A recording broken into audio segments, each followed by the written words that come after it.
Welcome to Mancave Classified. I want to thank you, Carmel, for once again joining me in this beautiful venture of men becoming men again. This is Mancave Classified. Welcome to Mancave Classified. Oh, we hit it on feedback. the Sorry, man, we're doubling up there. Yeah. Sorry about that. That's my lack of professionalism. I didn't really. Jeez. You know what? You're just hoping that people are watching, and you got to look for it on one thing. You forget that it goes live. Right. So I do want to address a couple things. We're live on Roku, Amazon Fire, Android TV, Apple TV. We have a YouTube channel that you're probably watching live currently on HISadvocates Network. We do want you to seek out Mancave Classified. And like, subscribe, and follow that YouTube channel. We need to get to at least 100 subscribers so we can start doing full postings there of the episodes. Currently, they're going to be posted on HISadvocates. Well, they'll always be posted just to get more views. But also, we do post these live on hisadvocates.org, hisadvocates.tv, and you can stream right from your phone. We were supposed to do some push notifications I'm going to be working on in the background to see if I can't get that accomplished when Carmel's talking in the background. I'm not used to getting out there and making sure we get all these things dialed in for all these live episodes, but we're just we have a lot of different ways for you to watch this, and this is a great show tonight. This is all about masculinity and the lack thereof. Now, personally, I kind of look at myself as a masculine kind of a guy. I've always favored masculine elements, but Carmel, I mean, the first question right out the get-go, what was I think I understand the reason why the attack, why the use of toxic, and at what level is masculinity too much? Because God knows, you and I both know, it takes masculine men to curtail a fight. It takes masculine men to protect a family. It takes masculine men to raise children.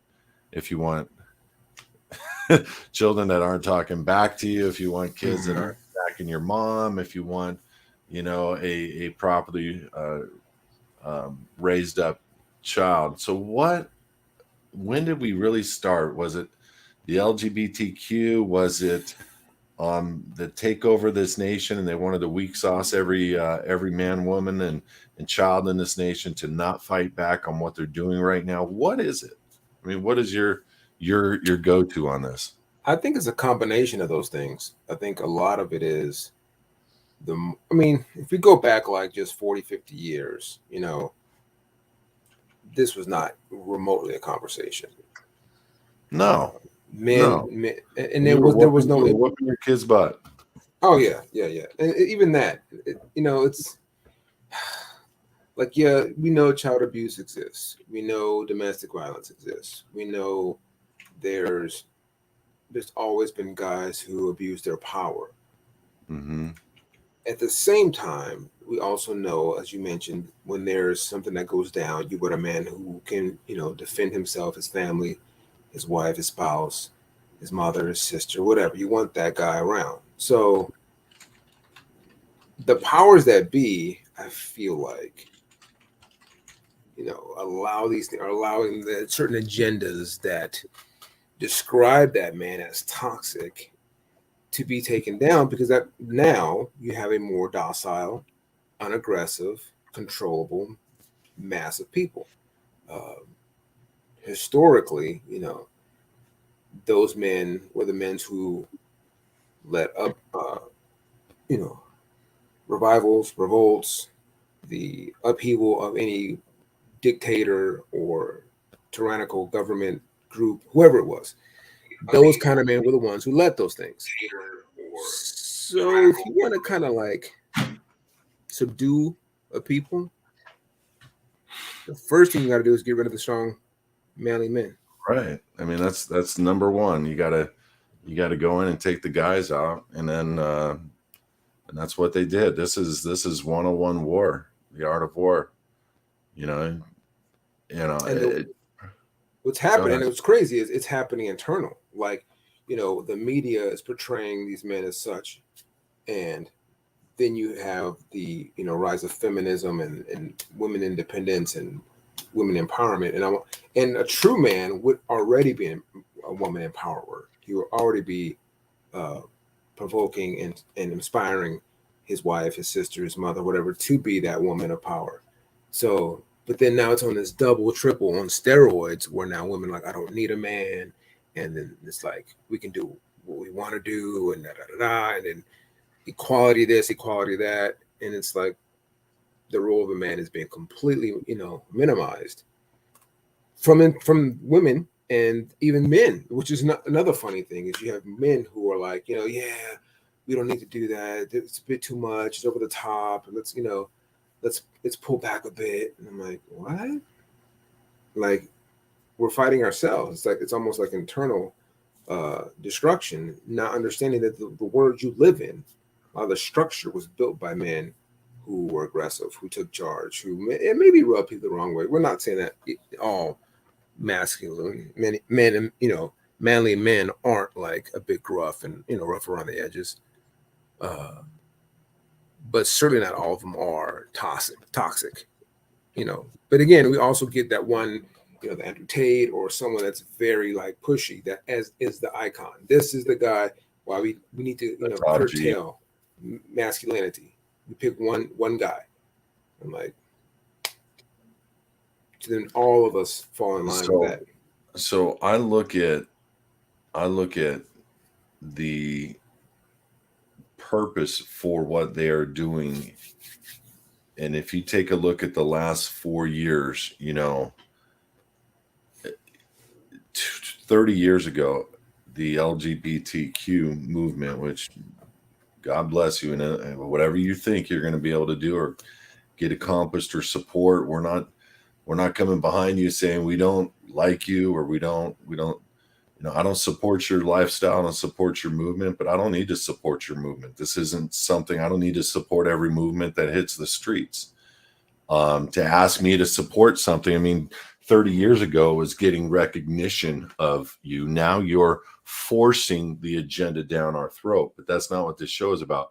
But that is generally the movement that is taking a stab at every element of what a man is. And for me, a man is so many different degrees. For me, a man is somebody, what they're going to make toxic out of everything that we say today, Carmel. And that's the whole point, is you got to try to, form an opinion of negativity around a show so everybody will hate on that. Go for it. Hate on us. I don't care. I'm trying to reinstitute of what a man is in this neighborhood, what a man is in the home, and what a man is on the streets, and what a man is in business, and what a man is, when it comes time. And that's the funniest thing. These movements say they don't need a man, and they make it ultra negative. Men are ultra negative, but yet they are literally, especially in the LGBTQ, they are literally butch and trying to be as masculine as possible Right. to take on the role of a toxic masculinity in the form of a woman as possible, because that is butch and that is cool. What's up with that? I've never understood that. It doesn't matter. It doesn't. It's not the topic of conversation. But I never understood that. Like, if you want to be, that's toxic femininity at its best. And that's funny because we can never say that. Could never say that. I just did. It's okay. You did. Yeah. Well, here we can. But and a lot of it stems from, there is truth in the fact that there are some things that have been created by a toxic patriarchy, and a systemic, overbearing type of man, if you want to say religion, government, education, whatever. So there are some things but then that goes with any system. We're flawed humans, period. But like, if you look at the nature of things, we're in a position for a reason. Like, to say you don't need a man, but then you look around all the things that men do, you're certainly not going to do that. And I think it was. Nor could they do the physical element of what men are doing. But that is not to put a woman down. It's just a fact. There's not equality in either direction of the relationship. There's just not equality. I can't do many things that a woman can do, like childbirth. I'm just not good at that. My whole underneath side wouldn't work that well to get that accomplished, and I wasn't created to do that. But to put down men in general who are trying to lead a life, lead a family. I'm going to tell you something. I'm going to open up on stuff today, and this is something I don't normally do. But 23 years of marriage, failed marriage. I was not allowed to raise my kids. I had 8 counselors. They all said you have emasculated your, well, not all of them, a few of them. You have emasculated your husband in front of their kids, and you can't do that. Literally because of her father or whatever the relationship was, there wasn't that example of a man to bear fruit with his children. And unfortunately, it came into my relationship. But this is my tone. And I know that this may sound like an excited tone. I know there's women out there that would hear me as yelling right now. And I would have to assure in my marriage relationship over and over, this is not yelling. I'm not yelling. Would you please let me talk to my kids? Would you please not stand in the way? And it was toxic feminism or toxic motherism or toxic protective nature because of your own issues. And the point is men in relationships in general these days, including but not limited to what the churches are teaching, we're not even allowed to put a hand on our kid's butt. As a matter of fact, if you do today, you spank your child today, CPS will come to your house and take your kid. And that is not toxic. I will light that kid's butt up if it needs to be lit up. And I've been in situations before where I did have a toxic belt lashing over and over to the point where I was bleeding on my backside. So there is abuse. Absolutely. Taking your hand and spanking your kid's butt and getting their dang attention is not abuse. But what blows my mind today is that the CPS and the state are God and the men are toxic, and that any element of you trying to be a man in your house is going to be taken from you. And that's the purpose of this entire thing, is because they want your kids. Yep. Period. They want to take the kids, and they're going to take the kids, and this is the steps that they're doing. And they're implementing laws right now within schools to do forced vaccines. They're implementing laws within schools to take your kids from you if your parents are not vaccinating you. I'm telling you, we are coming to a point right now where, and if you even approach it or even try to defend your kids, you're going to get cuffed and stuffed. And you're going to be looking, what just happened? And literally, your kids are going to go into a system and structure that is demonic and has more ties to the underground than you could ever imagine. And this is the stuff that we got to be worried about, because that play against men and the toxicity thereof of men, which in some cases does exist. Like I look at Andrew Tate, toxic. But he makes sense in a lot of things, and he's an absolute ass in a lot of different respects. He is toxic, but there's a lot of people that agree with what he says, and to the point where he's got a couple billion views every single month on social media trying to listen to this guy. And and that's the thing, is we have, there's truth in, again, in a lot of things he says. There's a truth in a lot of like men who are I guess, in positions of power or influence or whatever. But it's always that little bit that's off that gets highlighted. So then it, disqualifies everything else the person says. So like, yeah, he's not the most, iconic guy to be a role model. But as far as manly things and things of that nature, I agree with a lot of stuff he says. And there's a lot of, podcasts and shows out there that talk a lot about this, that, kind of check women who are like lip flaunting their lifestyle, that they're, promiscuous or, wear scantily clad clothing and they're on IG doing their thing or having OnlyFans and they're proud about it. And look, I'm not mad at anyone's hustle if that's your thing, but let's not be stupid and like think that's okay, or that's like So, for the You record, know, OnlyFans is a porn-only driven website for women and men. Is that correct? I mean, there can be pornography on there. Sometimes it can be just like getting access to someone that's like private or intimate. It didn't have to necessarily be porn. I think like what's her name was on there. What's her name? The chick that was on Dr. Phil. 5.4 billion per year on that website. Yeah. I don't understand how it makes that much money. But yeah, I mean, like Bad Bunny, not Bad Bunny, whatever her name is. Anyway, she doesn't show any skin, evidently. But she said she made like 20, 30 million on there, not showing anything. Who? But just the young chick who was on Dr. Phil years ago. She Catch Me Outside. She was, I forget her Oh, name. she went. The girl that says "Catch Me Outside." Yeah. She was on OnlyFans, I guess, and she was talking about how she made all this money and then didn't ever take off her clothes. So again, whether it's porn or nudity or whatever it is, regardless, it's like you get adult access to certain people. Hmm. Like there's people, or you have a fetish. There could be weird stuff on there that just person shows your hands, feet, or it could be whatever. The point is, if that's your hustle, that's your grind, you make money that way, cool. But let's not act like it's empowering, because that's the part that gets me. Like, woman can do what she wants. Yes, you can, but then you're going to be judged. And this is one thing I hate when people say this. You shouldn't judge people. You absolutely should, and you can. Bible never talks about not judging people. It says, "Judge, yes, lest ye be judged." So you're going to be judged, and you make judgment calls all the time. There's everything else in our world we make judgment calls about. Why wouldn't Kim make money about this? If you live a certain lifestyle, that's on you. But if I feel a certain way about it, that's on me.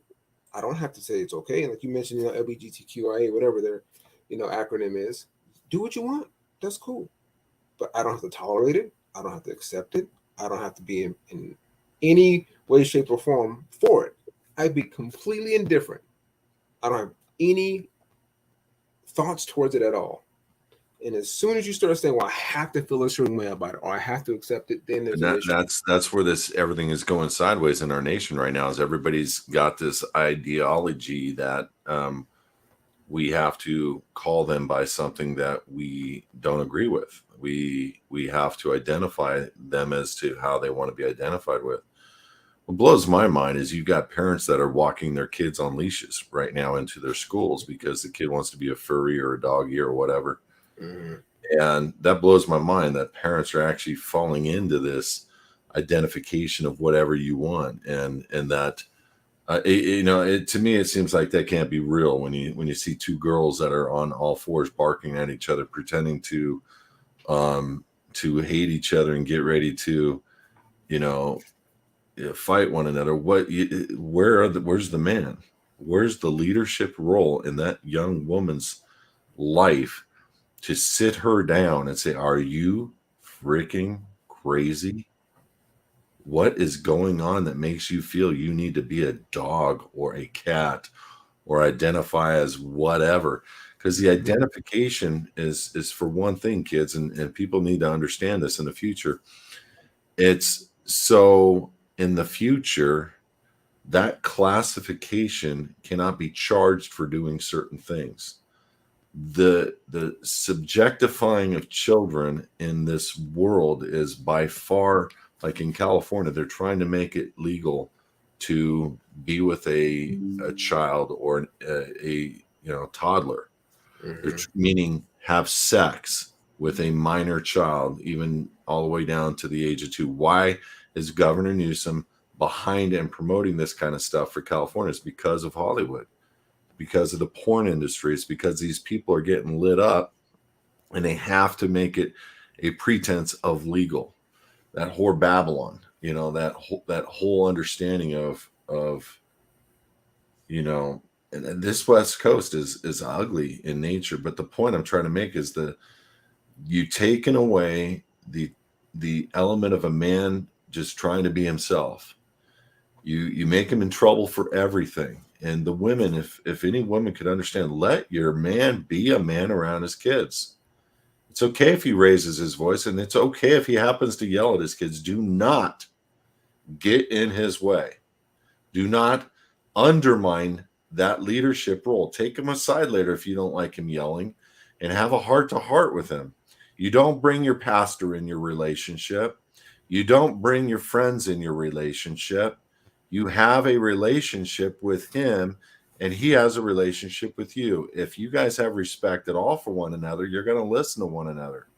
And I get it. Sometimes, you should not be yelling at a child, but I'm going to tell you right now, sometimes shock and awe is the only thing a child is going to hear.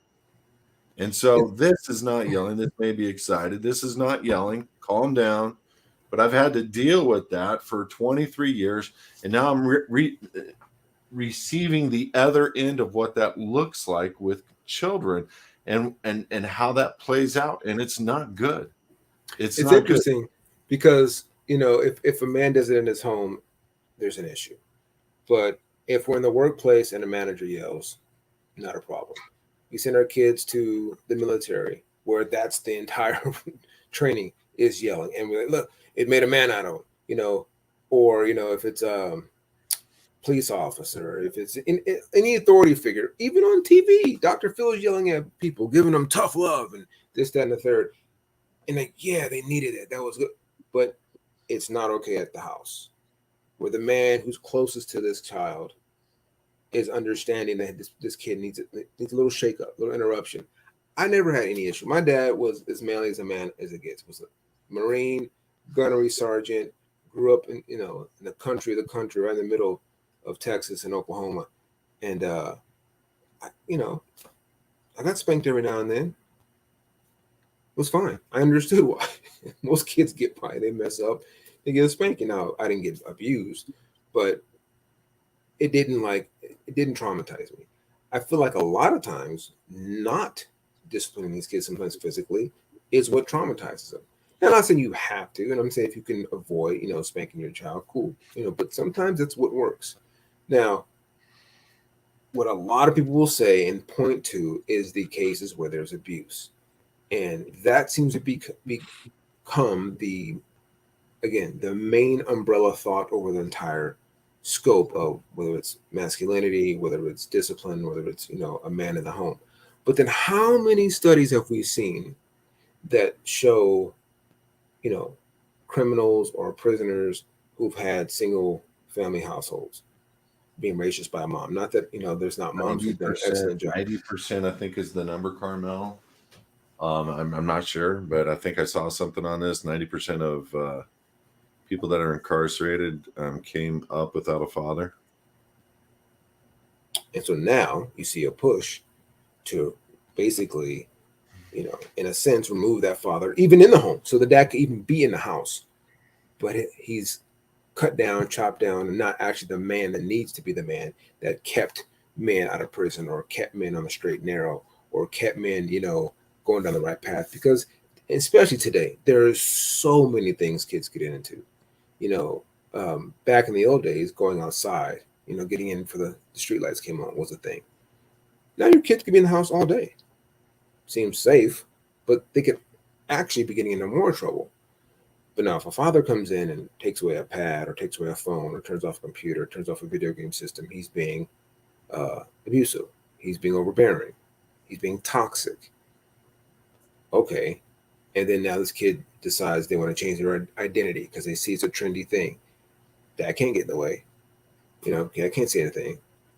And then all of a sudden, that kid could be getting groomed. That kid could be getting, molested. You don't know about it because the father doesn't have access to that child's life.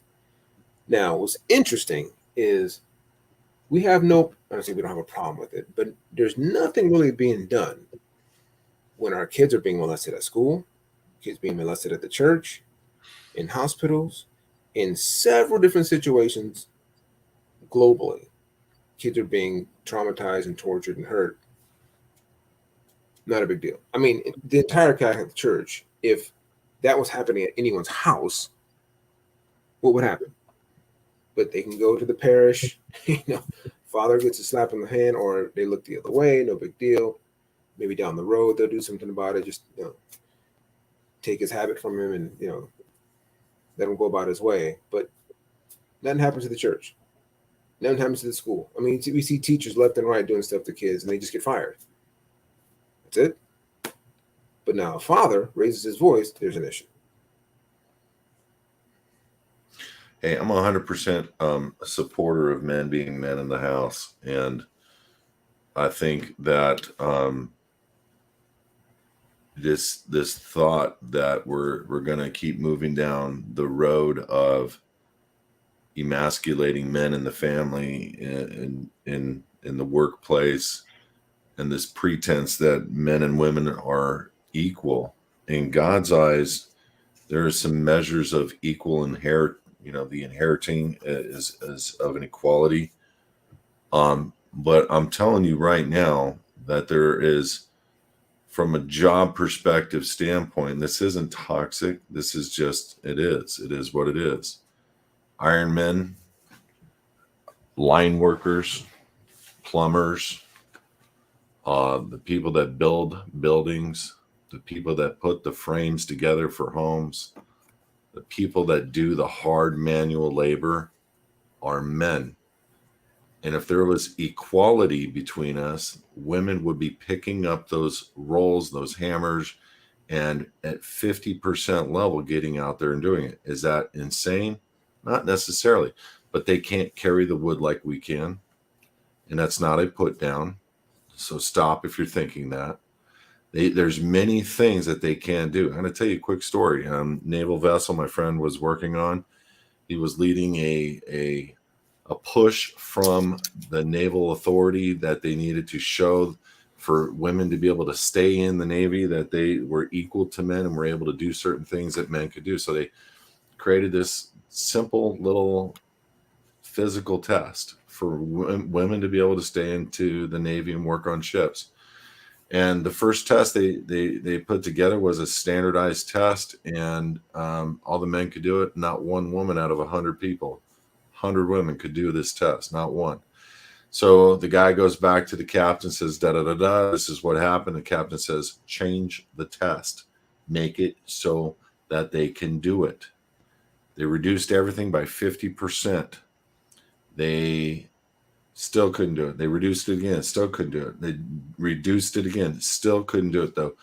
And the nut of it was strength. And does that mean that a woman is not capable? Absolutely not. Our roles are different and defined.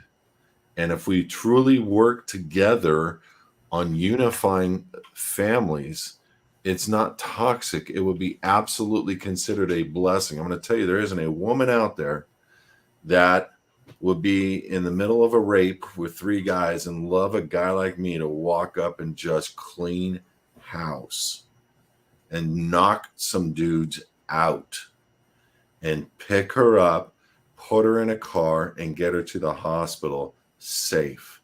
There's not a woman out there. Now, when you think a woman is going to be able to stop the rape of 3 men? No. There's only one shot. There's only one shot, and that's man on man, and it's not a put down, and it's not toxic.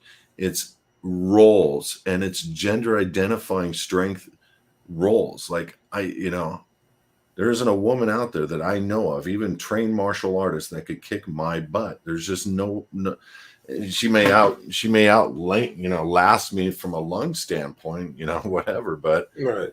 there's no kicking, there's no punching, there's no power there that would knock me out.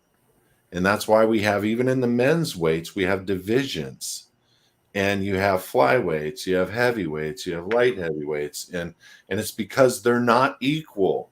A super heavy is not equal to a flyweight and would just absolutely crush them. Now, what would a super heavy do to a woman flyweight? Because you can take a man flyweight, same weight as a woman, and he's always stronger than that woman 99.9% of the time.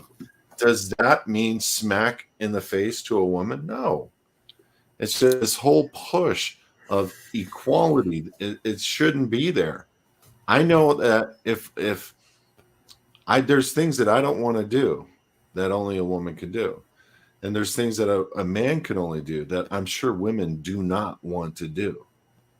So we need to move from the role playing that we're equal, yeah, we might be equal before God, but we might be equal in the brains.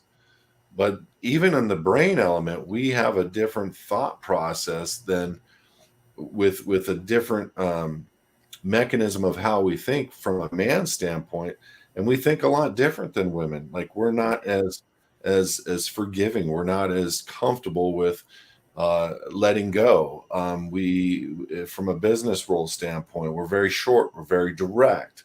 Whereas a woman might be different. They might be softer. They might be a little less edgy. They might not be so stressed. I don't know. But they might be bringing characteristic traits to a CEO level that necessarily wouldn't be bad. I'm just saying we're different. And I've always tried to make that clear. Like, we're equal in value, but very different in structure, very different in makeup, very different in everything. But we are equal in value. But for some reason, there's now this thing where, like one of the ones that bugs me a lot is like in wages. Like I understand there at one point in time it was a very big gap. It's changed in a lot of ways, and in some ways women have an advantage. Now, there's a big deal about what's that? They have a lot of advantages now. Right. But one that bothers me a lot is like how the WNBA makes a fraction of what the NBA makes. And two separate entities. It's two separate entities, but they think, because they both play the same sport. I'm like, but it's the simple, it has nothing to do with gender. But it's now easy to take this gender inequality, put it on top of that and say, look, this guy makes $20 million a year, and then this WNBA team doesn't even make that. It's supply and demand. It has nothing to do with inequality. Clear that up for people, because it's a lot more logical for me to understand that when it comes to if men were watching women playing basketball, that would be a flipped thing. But they're not. So and I love, there's a comedian out there. He's bald headed now. Richard Burr, or what's his name? Bill Burr. Funny. He is so funny. He's like saying to the women, and he touched on the WNBA stuff. He's all, if anybody's to be blamed for not having equal pay in the WNBA, it would be you women. Why aren't you supporting your own people? Why aren't you getting around? And he just does this whole comedic show on it, but he proves that it is the women that are not supporting their fellow WNBA or their fellow women in the WNBA. And therefore, there's a total wage gap, because one is 50 million annually and one is 800 billion annually. You know what I mean?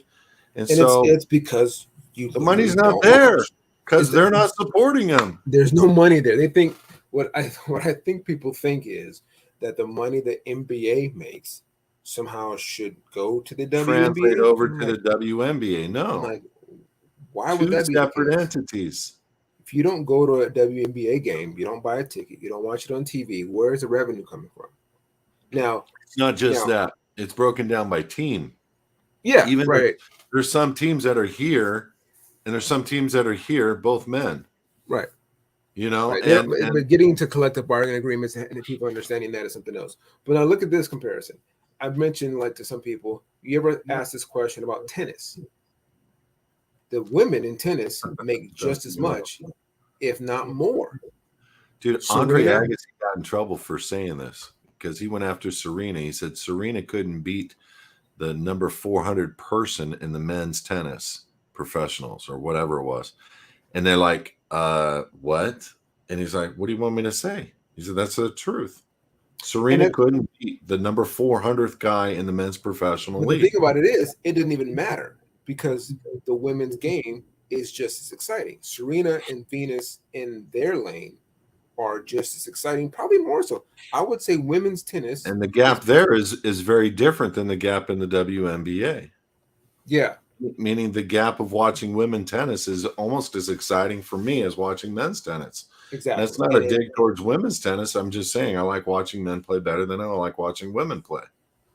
But their money is about the same. I think they make. Right. I know for a fact Serena actually makes more money than the top men's player. And I bet you can ask most people in the street They're not going to know who Djokovic is. They're not going to know who Rafa Nadal is. They're going to know Serena, Naomi Osaka, Coco Gauff, all these big tennis women's names because the women's game is more popular and the money shows. There's revenue because people watch. Same thing with women's track, or same thing with beach volleyball, or there's a lot of women's sports that are just as exciting as the men's version, and they have the money. No one's watching WNBA games. Women aren't dunking basketballs. They're not blocking shots like the men do. It's not as exciting of a game. But what happens is, again, we get this, wage gap. We're not talking about what happens in an office where a man and woman are doing the exact same job. We're talking about a sport where physically they're different, and the game is just not as exciting. Now, brings up another topic. We have men who are now identifying as women. And now this is a big part of this conversation piece because they've completely flunked out in basketball leagues on the men's side, and then they go to the WNBA, identify as a woman, have full faculties, pee standing up, and play in the WNBA, and then smuggle marijuana to Russia. And yeah. So like the guy who was in NCAA swimming championship just happened not too long ago. He was like 430th in the country as a man for men, and then transitioned to a woman and then won the championship. Right. So now, if you want equality, boom, you want identification, you want people to be who they want to be. Here you go. Yeah, and it has to go both ways. All right. That means men that are foolish in their head, thinking that they can transition to becoming a woman, which cutting off body parts, making a hole, doing whatever it is that you do, taking feminine product, estrogen, no matter what, you will never become a woman. But allowing that women into your leagues is unfair because it is now proven beyond a reasonable doubt, all the men weightlifters that are in women's tournaments saying I'm a woman for the day are winning everything in tennis, winning everything and you watch. Serena's going to get taken out by a guy trying to be a girl. You watch. Which would be, a shame. But this is what people are asking for. And if we just let our roles be and we kept our defined roles, this wouldn't be an issue. But I don't think people are asking for it like is being advertised. Like what we're seeing on TV is propped. We're seeing what they're allowing for us to see. The great majority of people don't want any of this in their schools. They don't want litter boxes in bathrooms for kids. They don't want to have a teacher get fired because they're not dealing with they're not purring back or meowing to their student to assign a homework assignment. I don't think the majority of the families even know what's going on because it's only coming to light. It's because men, listen to me, men are not being allowed to be men in your schools. And therefore this stuff trickles in and there is no masculinity to defend against it. And you're getting railroaded at every level in a school and in sports and at every level. How much do you want to claim equality when there is none? But we're equal before God. We're equal in spirit. We're equal human beings. We're equal value. We have different forms and functions. We're better. We're stronger at some things. You're better and you're not stronger at some things than us, but maybe 1% of you are. But why are we even dealing with that topic?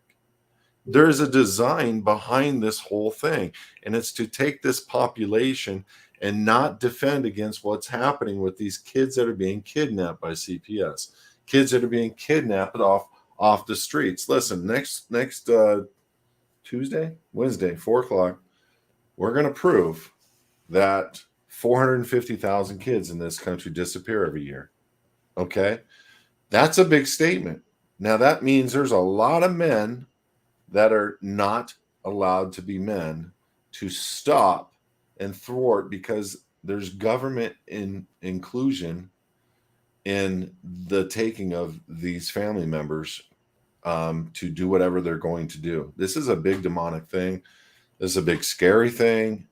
But we're going to be dealing on that topic, and we're going to show that this happens. And the fact is what kind of an operation does it take to do that? And the lack of masculine men being able to do anything in their office and workplaces and leadership in law enforcement, they're all strapped. They're all held back, and it's because you're watching it play out. To dismantle a country, you got to get rid of the frontline soldiers, the guys.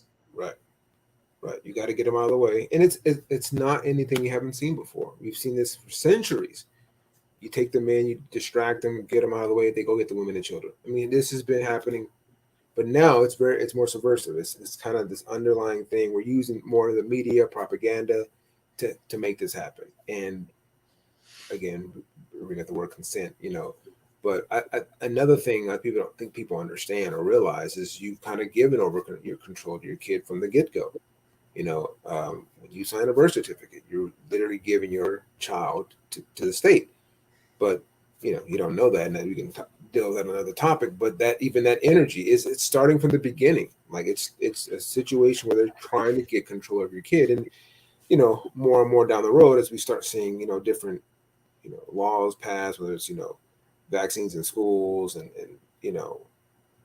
different regulations, how to kind of like in the wild, tigers, cheetahs, lions, or more like wolves.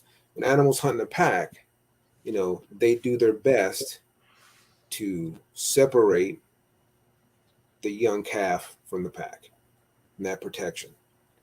And we see that with our government. We see that in the media. We see that in a lot of different groups, slowly kind of just separating that little child, getting them by themselves, influencing them, talking to them about different things. Starts with the phone, starts 100%. With the programming. It starts with that stuff. And it starts with, if your dad is this way, he's toxic. And, on that note, I watched a Pixar movie. I was one of two people in the movie theater, 4 people, two couples. And the movie started, and within 5 minutes, the kid yelled at his dad, cursed his dad, abandoned his dad, and the dad, because he was so hurt, left, and the kid never saw his dad again. This is a movie? This is a movie. It's Pixar, and it's a cartoon.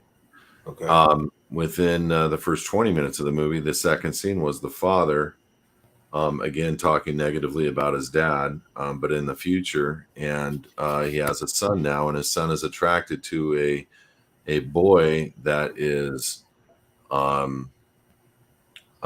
dressed like a girl, and I started looking at the guy that I gone to the movie with. He's a friend of mine, who I got to pray for, man. He just went to the hospital a couple hours ago. Kevin and I were watching me. I looked over at Kevin. I'm like, dude, can we please? And he's like, let's go.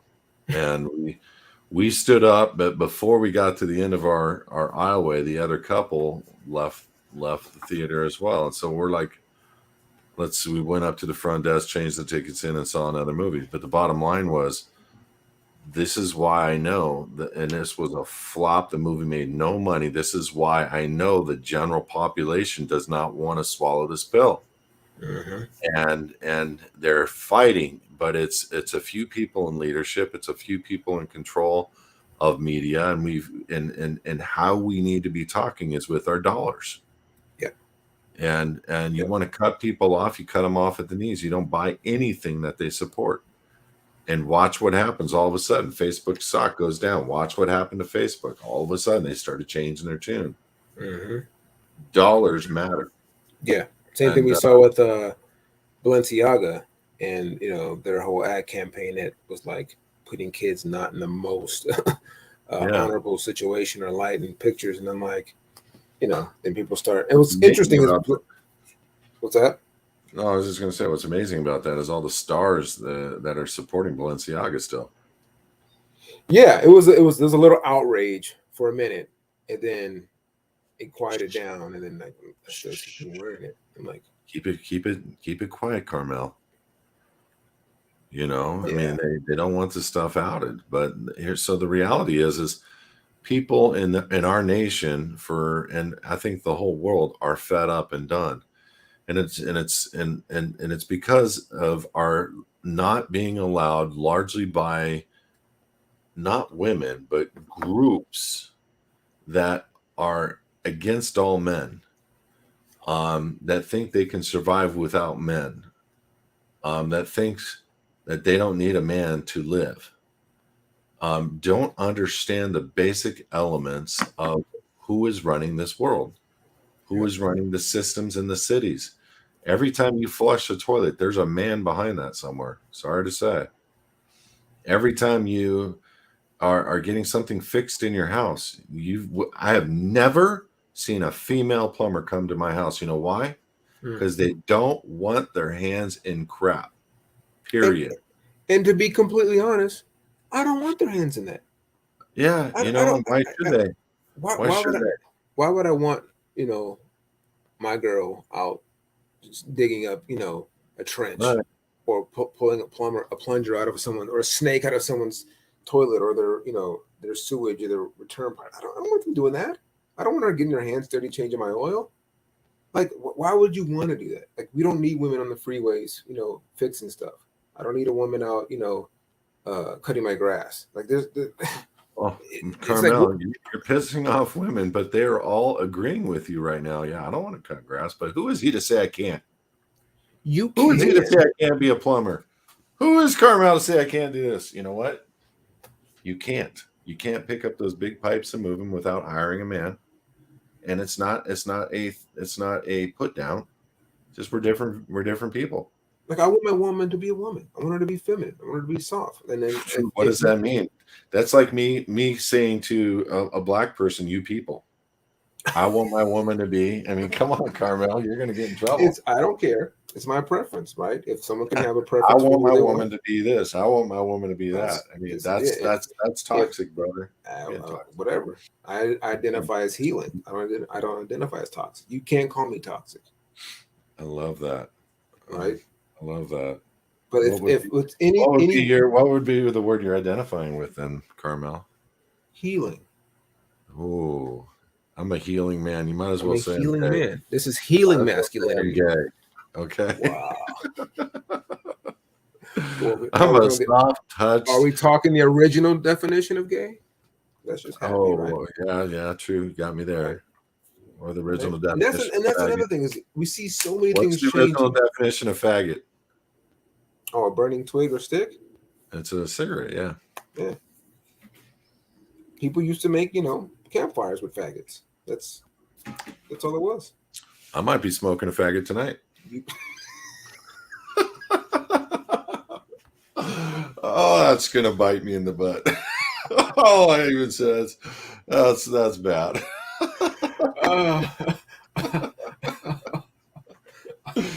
Somebody's going to cut that, and they're not going to understand the context of this whole message, and then Kelby's going to be like, "I'm going to smoke a faggot." I might have to post that one. Some big booger, but that's so toxic. He's talking about killing gay people.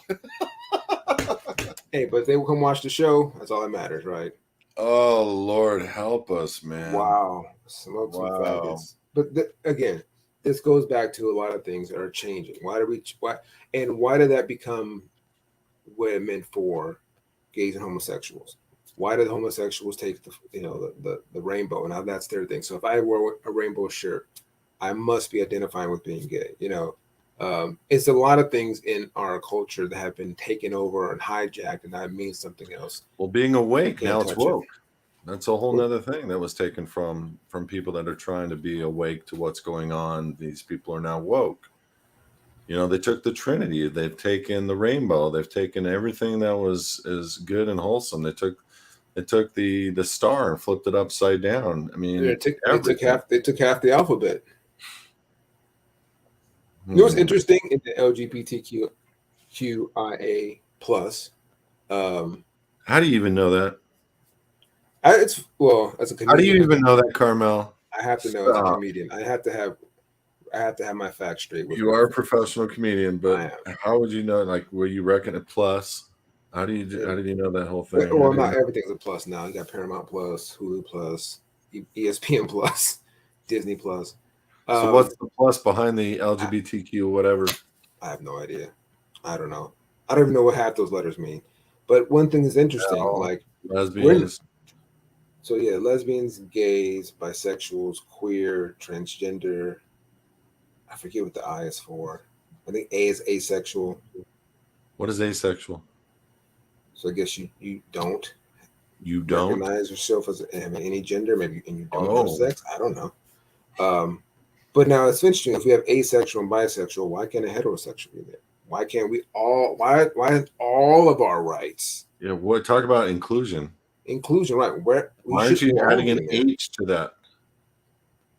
Right? Or straight. Yeah. You want to put an S. You're so right? Inclusive. You're so inclusive. Add an H to that. Heterosexual. Why is it that H you or get S? platforms to teach in the libraries and teach in schools?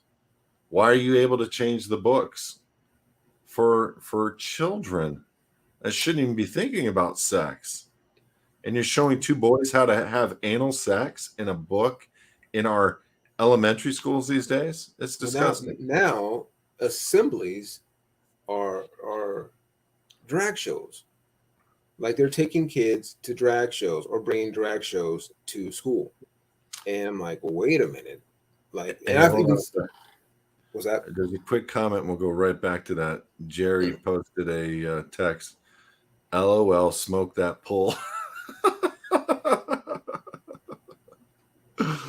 Oh man. Thanks, whatever. Jerry. Well, thanks for sharing, Jerry. Appreciate that. Appreciate yeah, that. like there was a drag queen. She was being interviewed by someone. Or he or she, I don't know which one it was. She's like, I don't think any kid should be in one of my shows, or I would ever go to a school and do that. Like this stuff that happens at drag shows is very provocative and extremely sexual. Why are kids? And this is a drag queen saying this.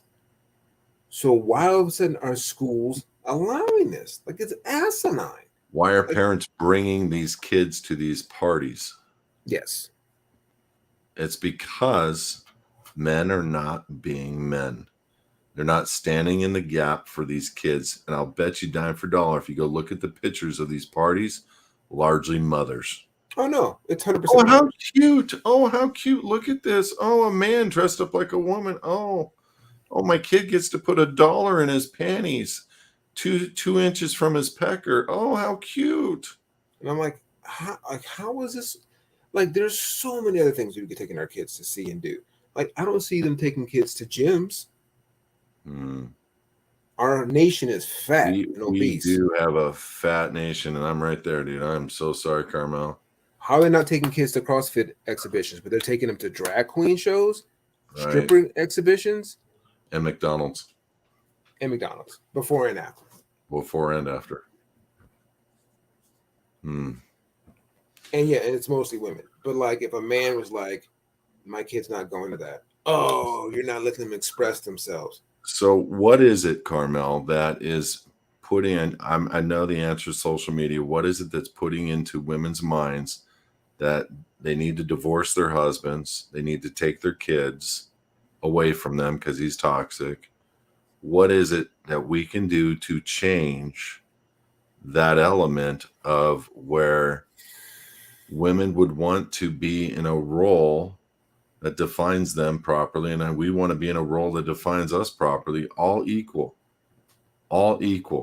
in love with one another, aspiring. But yeah, you know what? Bottom line, when it comes down to the final decision, I'm going to make it. I'm the one at risk. I'm the one that does. And that's the bottom line. It's like people want to speculate when you take a look at the roles and what's going on in the world. I have been in unfortunate situations where I was not going to allow my kids to do certain things. And I had to make decisions that were hard. That was a lot of controversy in my relationship. But you know what? That was a guy standing up for his kids.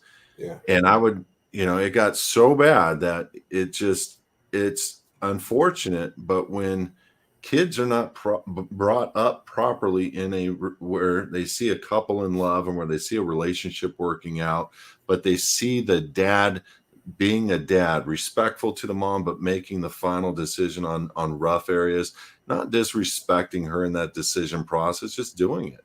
Mm-hmm. You know, and getting it done and protecting that family. That's his job. That's not a woman's job. His job is to make that decision to protect the family, Right. no matter what. It's his role to make sure that as the leader of the house, he is there to protect the family. And aside from him being there, she is the leader of the house.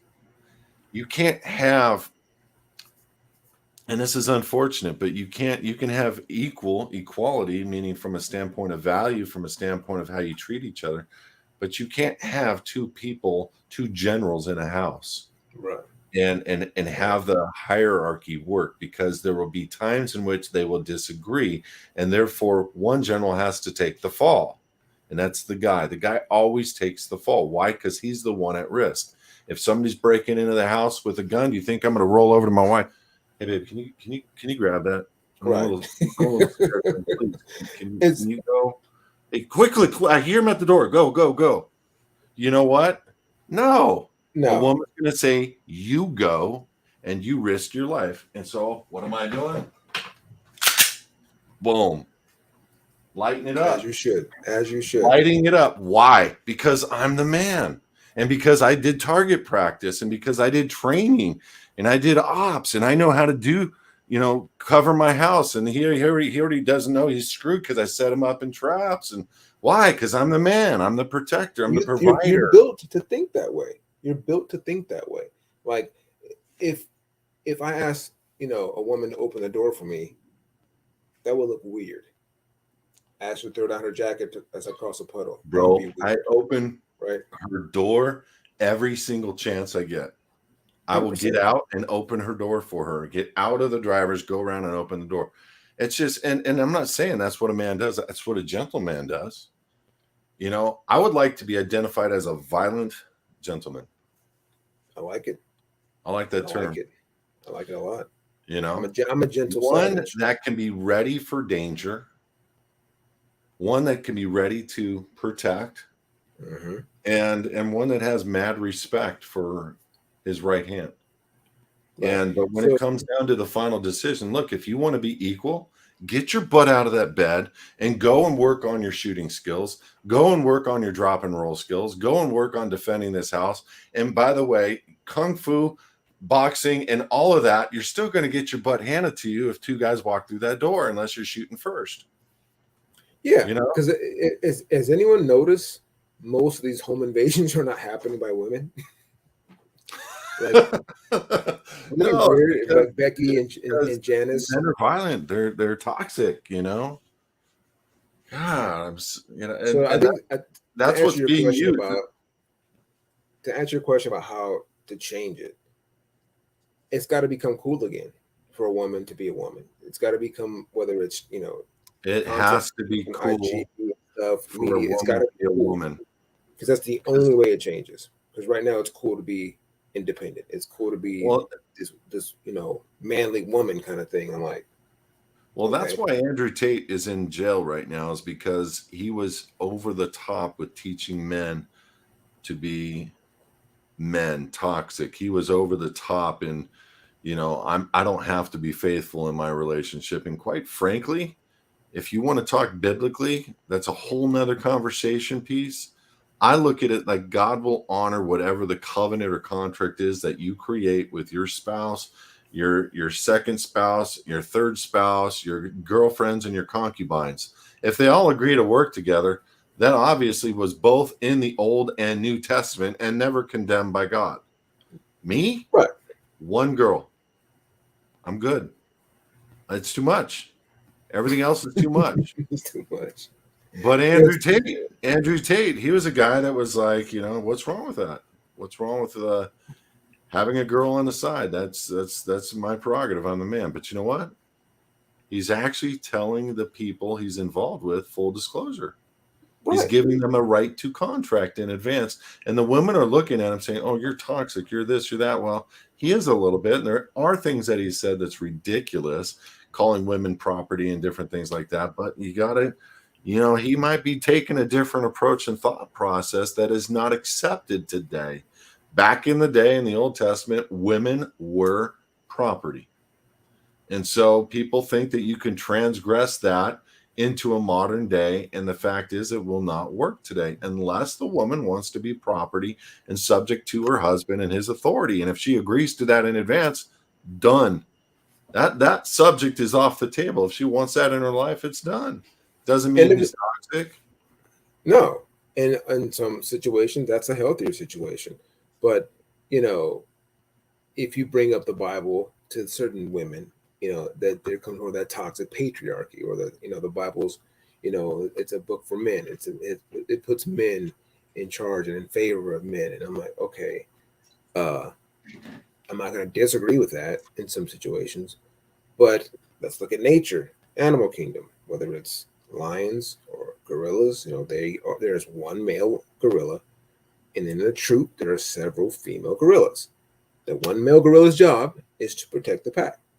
The women don't do anything. So you're saying I should grow my hair extra long and get a big butt and walk on all fours and drag your knuckles? Again, drag my knuckles. I get a harem. If that's what your girl likes, you know, that's you know, and I always bring this up to people who talk about, you know, men having more than one woman and why can't women do that? It's just like, well, physiologically, it's not going to work. You get pregnant by one, you're going to be that way for 9 to 10 months. And biblically, David was the only person in the Bible who was a man after God's own heart. God said this about David in the Bible. And look at David's life, you know. So I'm not going to say he was perfect, but there was obviously something about him that God liked, and a lot of it was that David was a manly dude. He was passionate. He went after the things he wanted with a reckless abandon sometimes. Several wives. Several concubines. He got one kind of, you know, in a way it's not the most honorable, but he was passionate and he was 100% him. Not the most honorable dude. He screwed Bathsheba, but hold on, for the record, he had no idea she was married when she was taking a bath on the top of her roof, seducing him. I don't know. I don't know that he didn't know. Oh yeah, she was playing on. She was putting on for sure. Oh yeah, playing it out. Totally. King's like, yeah, go get her. Yeah, well, get her up here. He did. Yeah. He did have her husband kind of taken out. He killed her husband. Yeah. Well, first he tried to cover up his sin and get her to. He called the husband back from war, and then he told the husband to go into your wife and enjoy her to cover up the sin of the kid because she was pregnant. And the husband's all, no, I'm not worthy. I'm going to sleep on the steps of the kingdom. And Dave's like, shoot, that has been a hard night. Can't cover my sin up anymore. I screwed another man's wife. I got her pregnant, and now I'm going to send him to his death. And that's what he did. And honestly, it was looked at by God as very, very wrong. And this is a whole nother level of biblical discussion and communication that holy smack will piss off everybody. But I don't care. But again, to go to the feminine, here's how that will be looked at in today's society. Is that one thing is what will be highlighted about David in today's society. Do you believe David existed?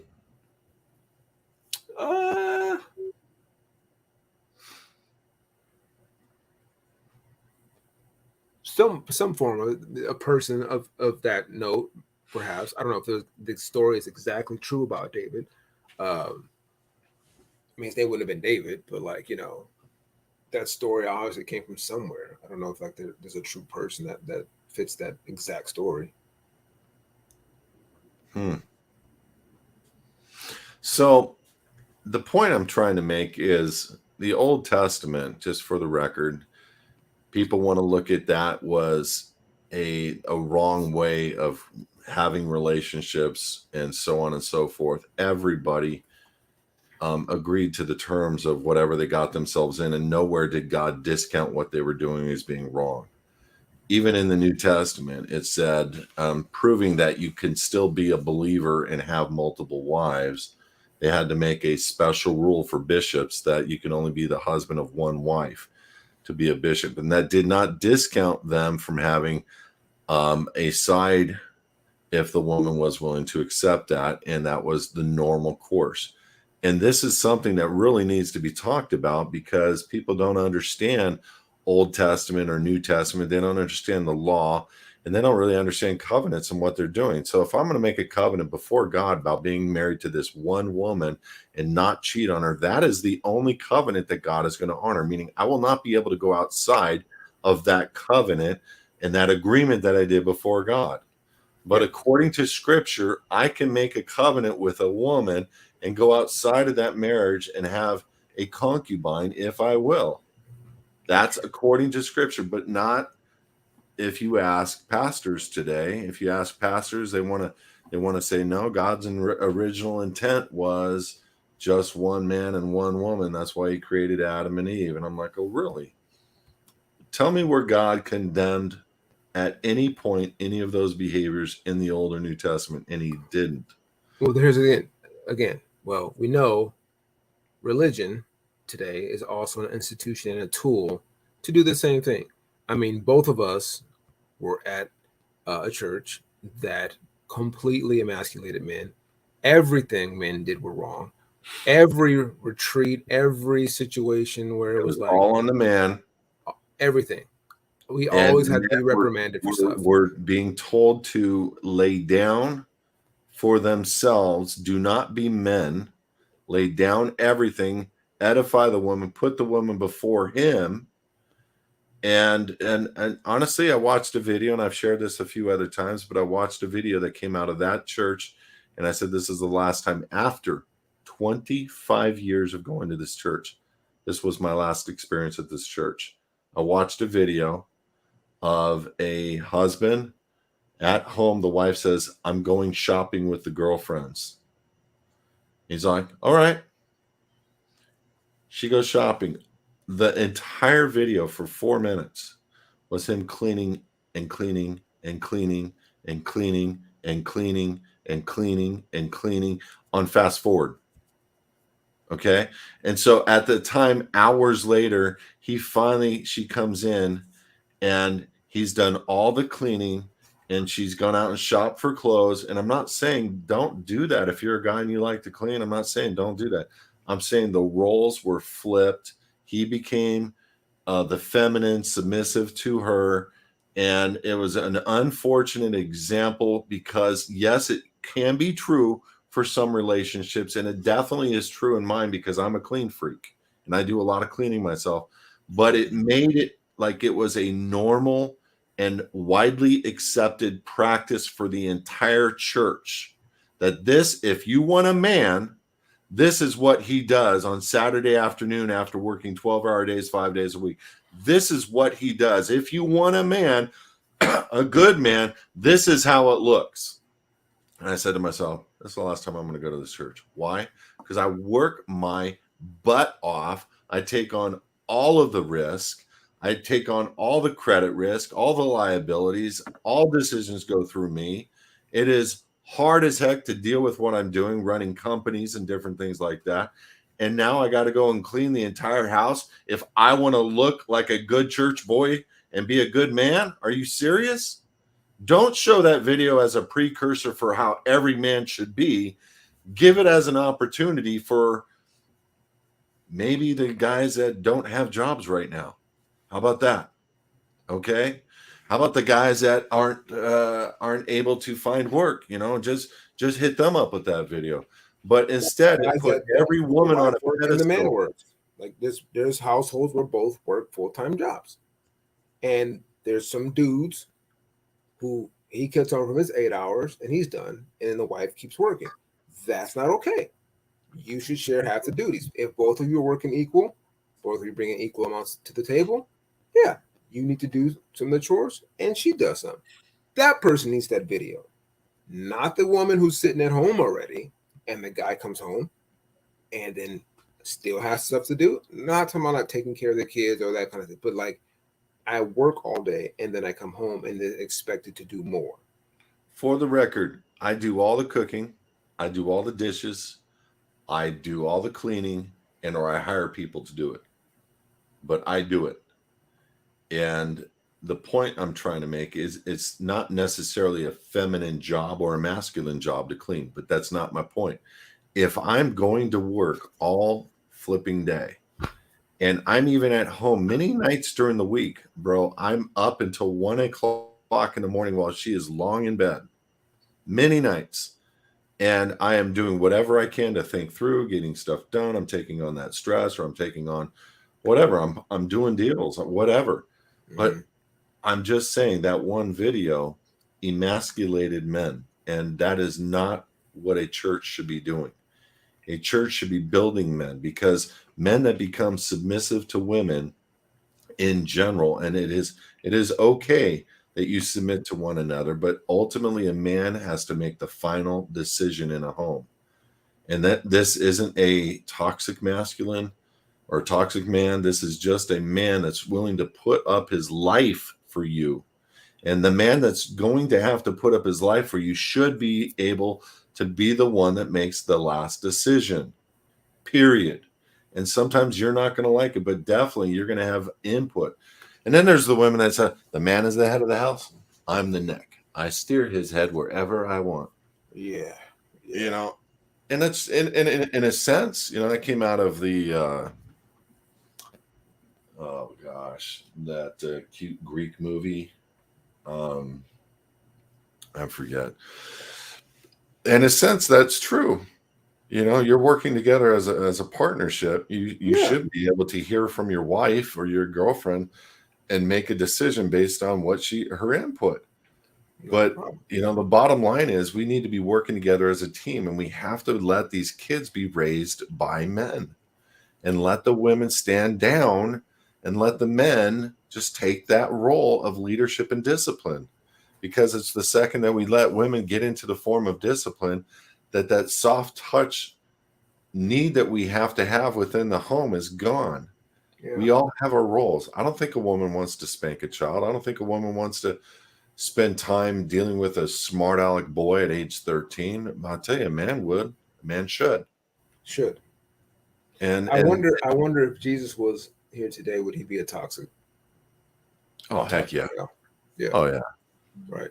Are you kidding me? I think 90% of the men he'd be flipping the tables of the churches today. He'd be like, pastors, $250,000 a year? Really?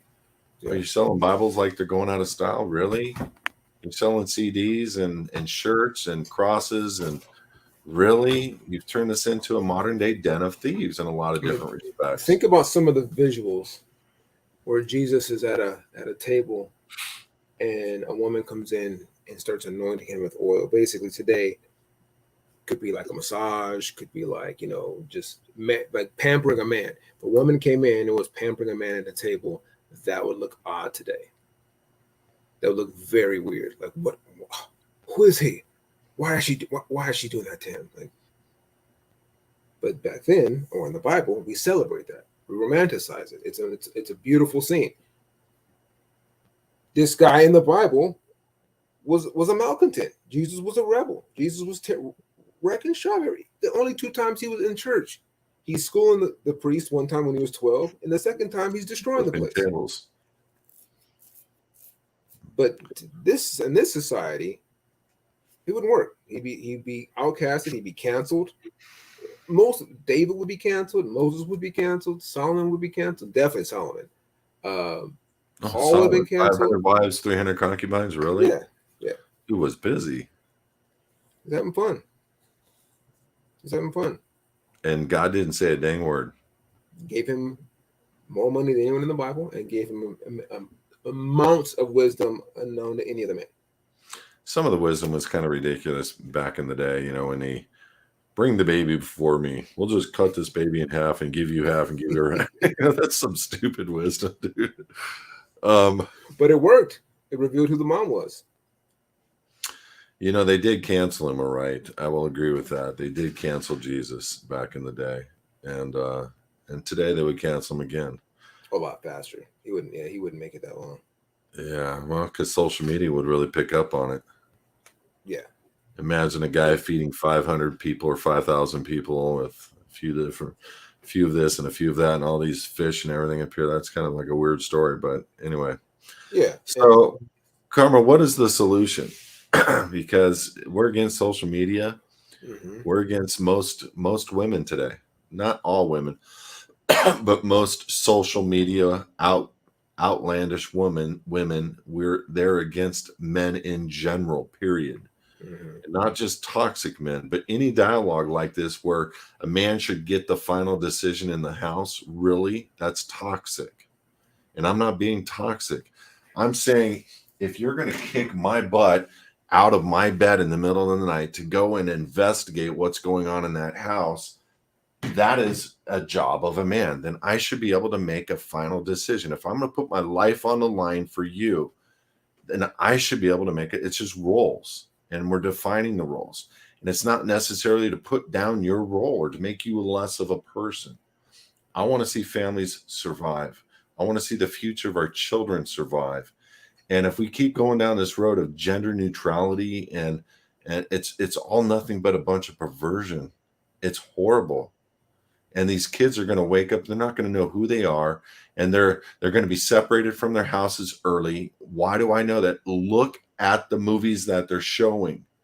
Yeah. And this is what happens in the movies, in the Hunter Games. This is what happened in those movies. The children were separated from the parents. There's another set of movies where the children were separated from the parents. That's the whole goal. Maze is a Maze Runner. That's a pretty decent movie. Here's one way I think we could definitely do it. Protest. All the men that have real manly jobs, street workers, construction workers, stop doing it. Become a makeup artist. Start working at nail salons. Start doing hair. Take all the women's jobs. See what happens. Bro, you just said something that was quite toxic. Start doing women's jobs. They're like, why is that a woman's job? That's how they're all feeling. Why is that a woman? I can be a CEO. I can be, and then be it. We're not, yeah, but we're not talking about CEOs. We're talking about, do you want a guy giving you a pedicure? Hey, there's some pretty good pedicure guys out there. I'm not saying there isn't. Don't ask me how I know. There's also a lot of dudes with some weird fetishes that would love to give you a pedicure. Oh yeah, 100%. And there's a lot, and that's a whole nother game, or that's a whole nother conversation. But Carmel, so you're saying everybody quit their plumbers, quit the military, quit this, quit that, quit the other. And if we're going to be equal, okay, fine. If we're going to be equal. I think both of us, you and I, should get in shape and try out for the WNBA. Because I tell you right now, I could probably get 10 buckets. I could score. Just strength-wise alone, I would score. And it's going to look silly, and it's going to look stupid, but hey, they're paying me a couple $100,000. A 290-pound woman to fight me? Do they even exist? I don't know. If there's a 290-pound woman, she probably has a show about it. But she's not in the WNBA. I'm thinking UFC. That's another thing. We're going to UFC. Identify as a female. Go fight. Who's the woman that just won? You'd have to lose a lot of weight to get in that division, though. That's not gonna happen. Hey, dog. We got a Dawood. I don't know. Yeah, I'm gonna dump a number in.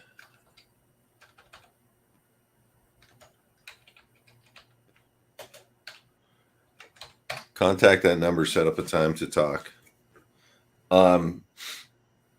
Carmel, what is a valid solution to combat this? Because we're losing this war, and we're the men. We're losing this war.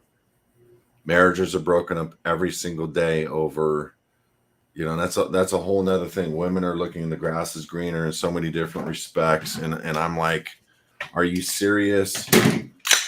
And it's like, how do you deal with that element where you're taking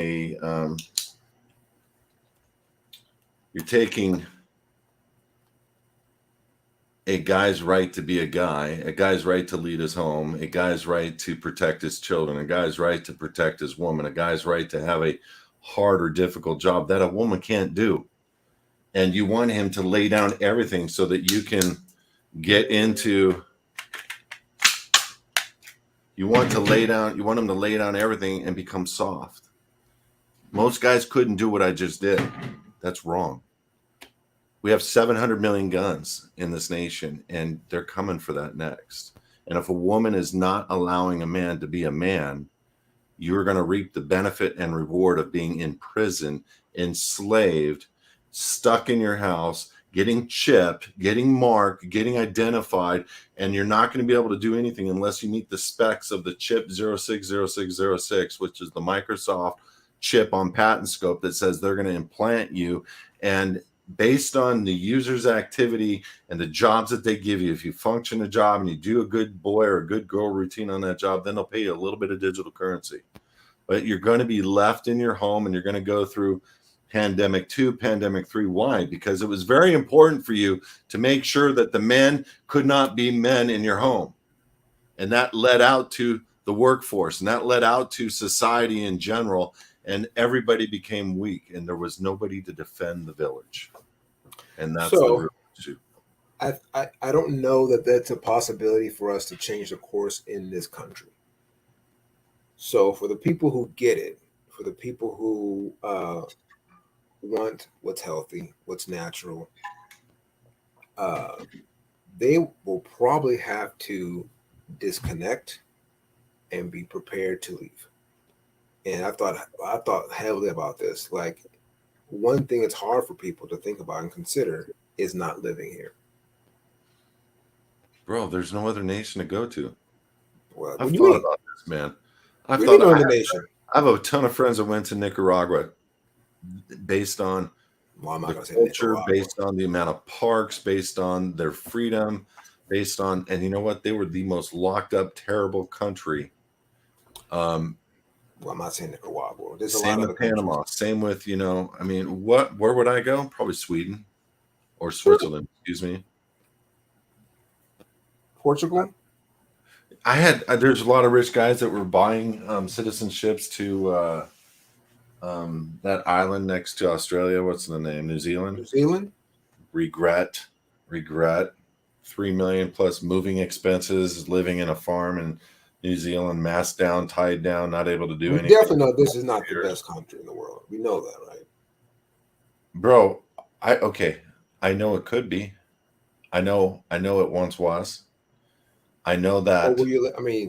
Look, our prison population alone, we discussed this in the last show, is astronomical. We already looked at how our government is treating us, our banking is treating us, the education system. There's a documentary. People haven't seen it. They should definitely go watch it, by Michael Moore, the same guy who did Bowling for Columbine. It's called Where Do We Invade Next? Shows several countries around the world and the different policies and agendas they have, whether it's policing, whether it's education, whether it's like employment, all these things. And it's light years ahead of what we do here. Finland's education system is phenomenal. They have as much education time as we have recess, and their recess time is their education time, and they outscore us on everything. So why aren't we doing what they're doing? Because here we're creating workers. We send kids to school from 8 to 4. I agree. It doesn't take away from the element of the opportunity still being here, and the opportunity being better here than anywhere else on the face of the earth. Look, I can be a worker boy, but I choose to be an entrepreneur. I choose to have different things and a different lifestyle. And you know what? I have a goals board, and I have a vision plan, and I have a business plan, and I do things that are to project my future. And I don't think we could do that anywhere else on the face of the earth quicker than we can in this nation. Not to say that because of this global structure, because of the internet, that we won't be able to do it on an island or on that boat that I have on my wall. That's, 120-foot international yacht that I would love to buy, and I'm going to buy someday. I believe that, you can have the life you want anywhere. You could have it on a boat and stopping off on an island and enjoying your life and your children and watching them play in the water and seeing that protection mode. But we're going to have pirates always. We have pirates here in this nation. The biggest piracy is the United States corporation of what they did in this nation. The biggest piracy was what they did coming over to the indigenous people here. The biggest piracy is the theft of your child by you not knowing who you are as a person, and you coming into a giving birth to a child, and you put the child on 32-pound watermark banknote paper. You're the informant, you're the parent, and I would love to do a show on what women are doing when they're handing that kid over to the state with that live born record. They have no idea what they're doing. We get to talk about that. Your title to your kid and giving it away. We get to talk about that. So what I'm saying is, all the stuff you're talking about, it's done here. It's here, but it's everywhere. Where are you going to find the opportunity to live free in this world? And that might be a show. We get to talk about it. I honestly can't believe, like, we look at a country like, I don't know, you said Sweden or any country, and even countries in Africa, that people always talk about Africa and they think, it's Rwanda, it's Ethiopia. There's countries in Africa that are gorgeous. They have full-on cities just like we do here. And no one talks about them for a very good reason. They don't want people going over there. So, and I have buddies from the Middle East, Western Asia, was actually, who talk heavily about Africa. They love it. No, Africa's great. I go there for vacation. The beaches, there's more beaches in Africa than America, but they don't talk about the beaches in Africa. By the way, you didn't know this, but KGB is watching. What's up, Kabir? Yeah. Kai, your son's watching too. Kai, this is the best smelling cigar I've had in my nose in a while. So that's why you're seeing me smell this thing all show long. So there's a lot to discuss on this point. I don't think we're going to get through it, but I don't. To answer your question about solving it, I don't know that we solve it in a mass. Like, it's going to have to be internal. The men who I have my answer. You want to hear it? Let's hear it. Bringing God to the center of families. That's my answer. Yeah. Okay. So that's internal. Definitely. Yeah. Yeah. And it's all internal. It all has to happen at the nuclear level. It has to happen within in the respective families and outside of the church. I think the church is the family. Okay. So I should say that the structure, the system, the church that the world believes. Yeah, you're 100% correct. Well, there are some good churches. Predominantly, there are good churches with they don't understand the word of God, and that's a whole different topic. Like they should. Yeah. They don't understand the Bible. They want to discount every element of everything. Saying everything is a sin, and you're a feminine, and you're serving her, and if you're not reading the Bible. And I'm like, all right. So it is what it is, but I get what you're saying, Carmel, but I think that the only way to make this work is what I said. And it's hard to change. You have to be able to give back at the core of a family a value system and a leadership system, and so that the kids have something to rely on. Do you know how important it would have been for me? I didn't have this. My dad divorced, had an affair, divorced, married the woman that he had an affair with, and she was an abuser. She would lash me 30, 40 times with a belt. The belt loop stuck in my side, pulled out, bled. I was black and blue and scabbed up for weeks, multiple times. Abuse. And the bottom line was my dad was not there to protect me. And God, I would lay there crying as a kid, 7, 8, 9, 10 years old, wondering where my dad was. And I called him out on it on the 19th hole at Fullerton Golf Course. God rest his soul. He's a good man. He's dead now, but he gave his life to the Lord before he died. That's important to me, Carmel. But he says he didn't know about the abuse. My brother Mike, David, Charlie, James, we were all there. It was the last time we were all together as brothers.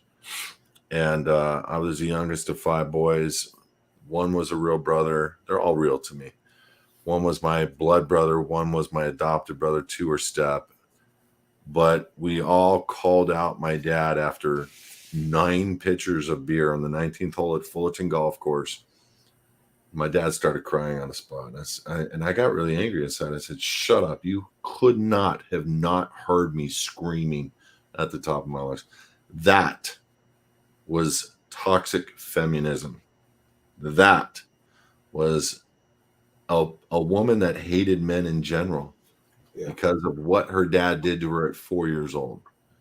It's the lack of leadership of men's roles in this nation that is causing the sexualization of children. It's causing the divorce rate to go up. It's causing whatever. And quite honestly, women are, now because of Twitter, because of IG, because of Facebook, they think this market is wide open.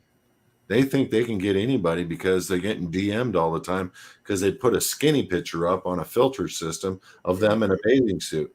And they don't realize they're giving away their heart, soul to the whole world for the next 50 years to see what they did before they met their final husband potential. Yeah. And they're waiting for this guy to match their skinny filter, and they're putting themselves in bed with other men in between. And unfortunately, this is where I think what's his name is partially correct, not fully correct, but a man's his whole thing, and all men are the same. We look at respect as being loved. Yep. And how could you feel respected when your now girlfriend is showing off every element of her body throughout history on her IG page? Yep. And showing off all of the trips she took, private trips with men, and showing off this, that, and the other? How could you feel respected as a man? As a matter of fact, I wouldn't date that girl. I wouldn't give her 2 cents of my time. Yeah. And then you're going to be looked at as like, oh, well, you're not mature enough. You're not man enough. You don't, you're insecure. But I'm like, okay. Like, yeah, it's another judgment call. If this is how she lives her life before me, what's she going to change all of a sudden? It's not about lack of maturity or masculinity or being insecure. It's a judgment call, right? So I watched the Chris Rock special last week, and one of the things, probably the best line I think he mentioned, is that our society, I think more so women, are addicted to attention. And getting on Instagram, getting on Facebook, getting on TikTok, and revealing yourself to the world for likes is an addiction. It is. Dopamine makes you feel good. There's a lot of. And they literally talk about that the scroll feature and certain mannerisms that you do actually induce that, and it becomes this habitual. And so now you got women who their validation is solely through likes. Their validation is solely through views. And then you get into a real relationship where you're sitting next to someone and have to figure out how to have a connection and interact, and you don't know how. Mm-hmm. So it doesn't last. You move to the next one, someone else who DMs you. And to me, that's mind-boggling that someone would I don't know you from Adam, and yet you message me through a internet system, and now I'm sitting next to you in real life and ready and open to give you my life. It's mind-boggling. I don't know. You could kill her, right? You could be if that person honestly is finding you on a app, they're probably messed up too. It's like meeting someone in a bar back in the old days. It probably wasn't the best place to meet people. We're in here both getting drunk. We probably got some stuff we need to fix before we start trying to get in a relationship. People meeting people through DMs. I mean, I know it's how we communicate nowadays, but it's probably not going to go well. So, yeah, it starts at home. It starts with you and your kids. It starts with you in your cellular group, trying to be the difference, trying to be the change.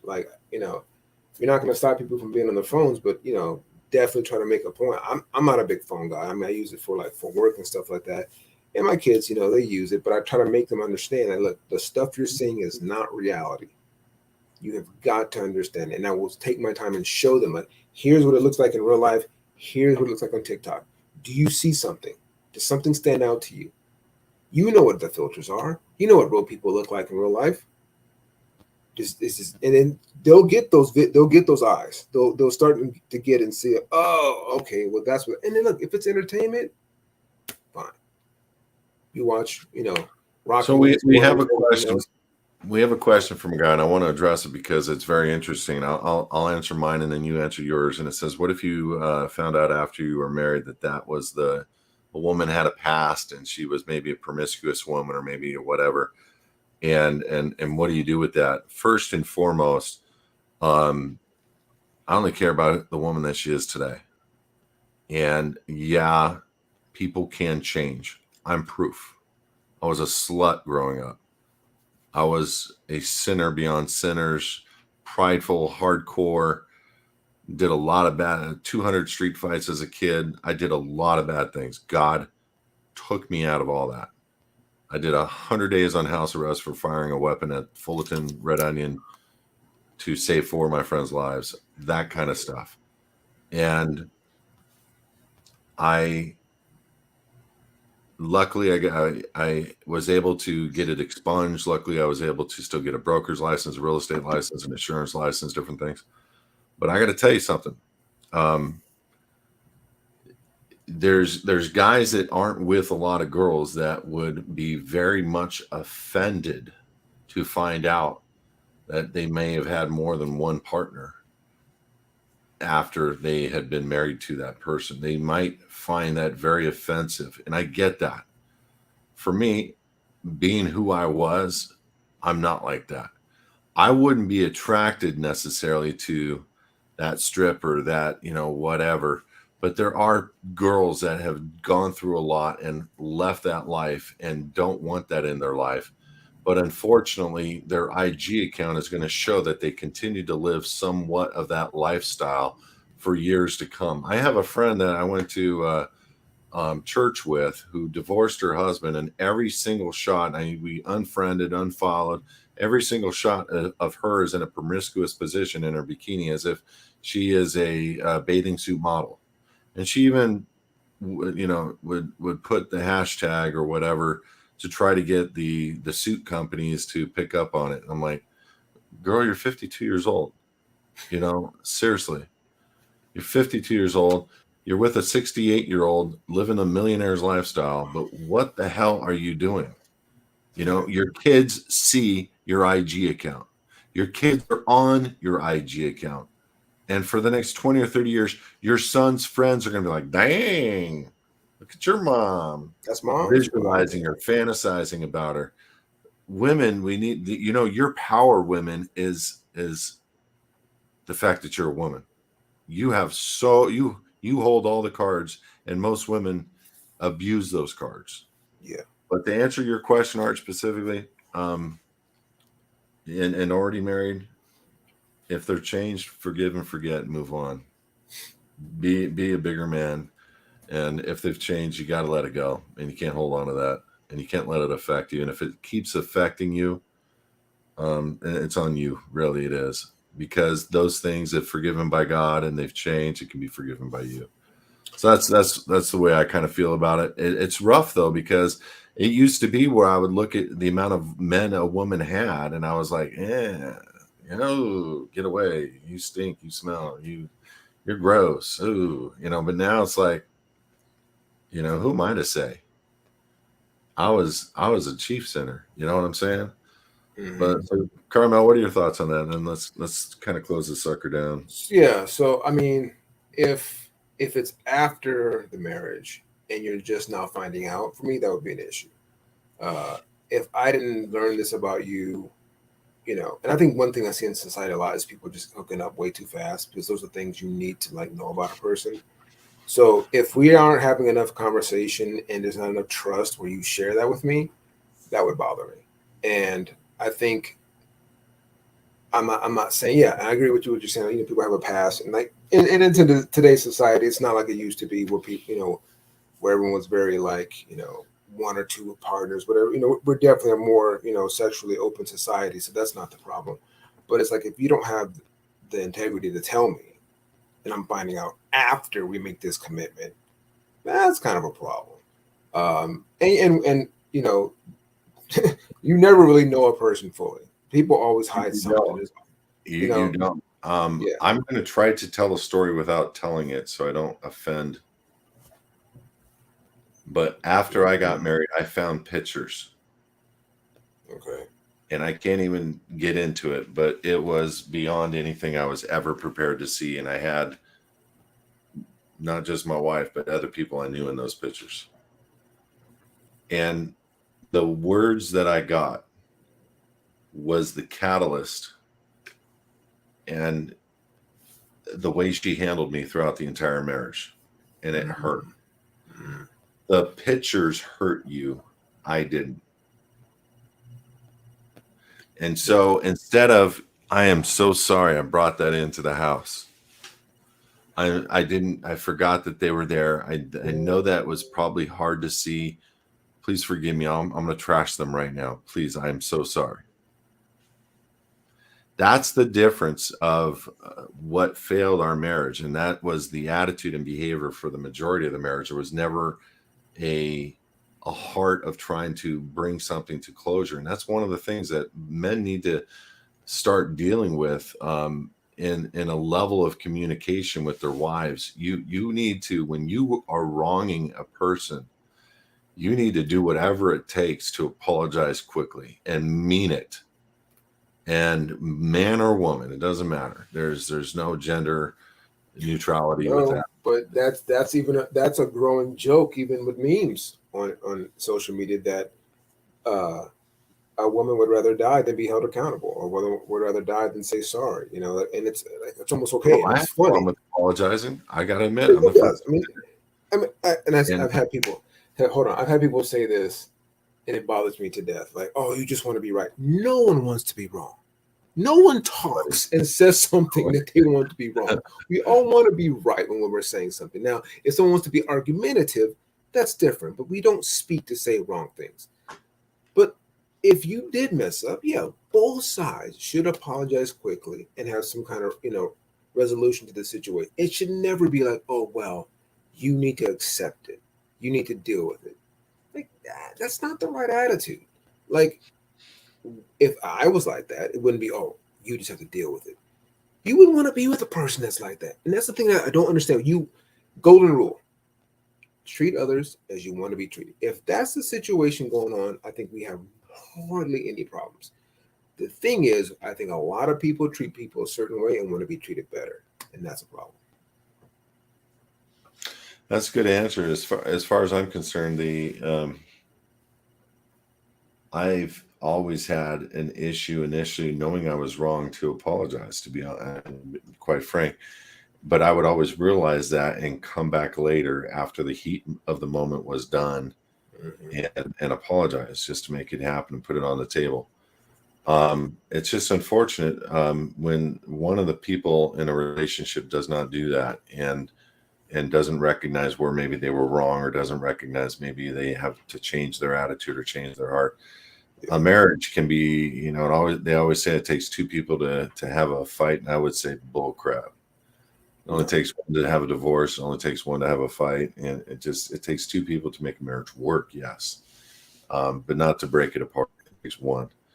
But the fact pattern for me is I was not allowed to be a man in my relationship, and it failed the marriage, it failed the children, and it fails every single systemic family that's out there when men are not allowed to be men, not toxic men, just men.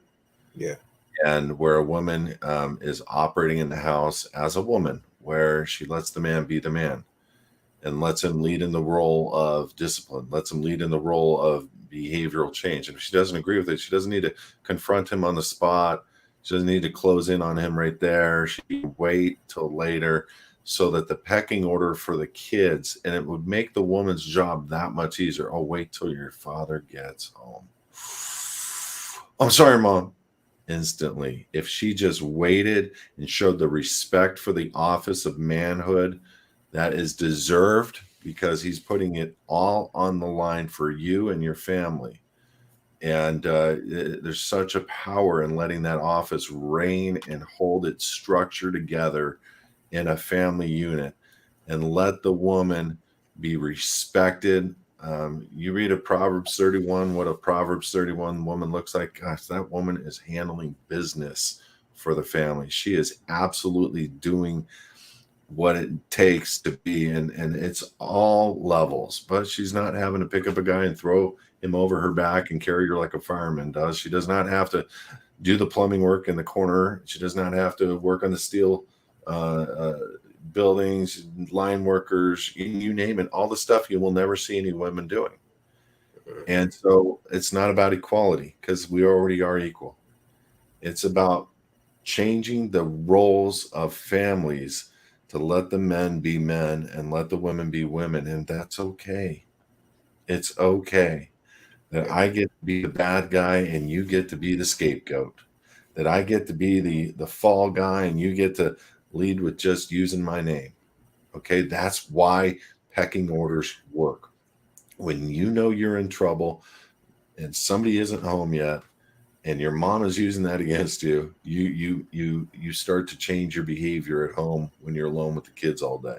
That's how women will work. Instead of emasculating your man and making him worthless, what are you going to do? Use his name now? Wait till your dad comes home. Yeah, you know what? Right. We need to bring about a good family structure, and that's a tough one to call out. But any closing comments, brother? Yeah, I think we need to keep being men. Even we say in part of our opening, making men again. I'm gonna keep being a man. It's not again for me. Like, we need to just keep being who we are, and inspire other dudes to do that. And because to a degree, there are a lot of bad dudes out there, so we get that. And there's some dudes who don't get it. There's some kids who are raised by, maybe a toxic feminist woman, and they need some help. So, yeah, I'm gonna do my best to, push any dude I know to be a better man himself, and then I hope they would do the same for me. And for those that are watching, this is our 8th episode. We're showing you some stuff on the screen below. There's a few ways to watch us and be notified. Number one, you can download the app HISadvocates on your phones, and when we go live, we'll send push notifications, and it'll tell you. Number two, we have a text notification. You can text the word Mancave to 855-452-0499. Get on that list. That way we text you every time we go live. Lastly, we're on TV, Roku, Amazon Fire, Android TV, and Apple TV. You can look for the app HISadvocates. That's the network. You can add download the app to your TV, to your computer, whatever you watch those TV brands through. And HISadvocates is the app name, and you'll be able to watch us live. We're live on Wednesdays at 4 p.m. and Saturdays at 4 p.m. We're just a couple guys that are friends. We've been going to, we went to the same church for a long time. We both left the church. We had long marriages. Those went away for whatever reason. And we're just guys trying to reinstitute the element of men being men again, and it being okay and not necessarily a negative thing. Because the world without men is going to be controlled by men anyways, whether you like it or not. And it's not going to look pretty for the women. If you do not pick your battles, and I believe the majority of women don't agree with what is being pushed out there. But if we do not pick our battles and start taking up the good fight and coming back, this is why we pay to be on these networks. This is why we're spending a lot of money every month so that we can get this kind of content out. And we're not perfect at our thoughts. We're not perfect the way that we feel. I just know a family unit does not work without a man being a masculine man and a woman being a feminine woman. And that is God blessed okay. And so on that note, Carmel, I'll see you Wednesday, 4 p.m. I thank you, brother. Likewise. For joining. And God bless you guys. Have a great week, man. That'd be good.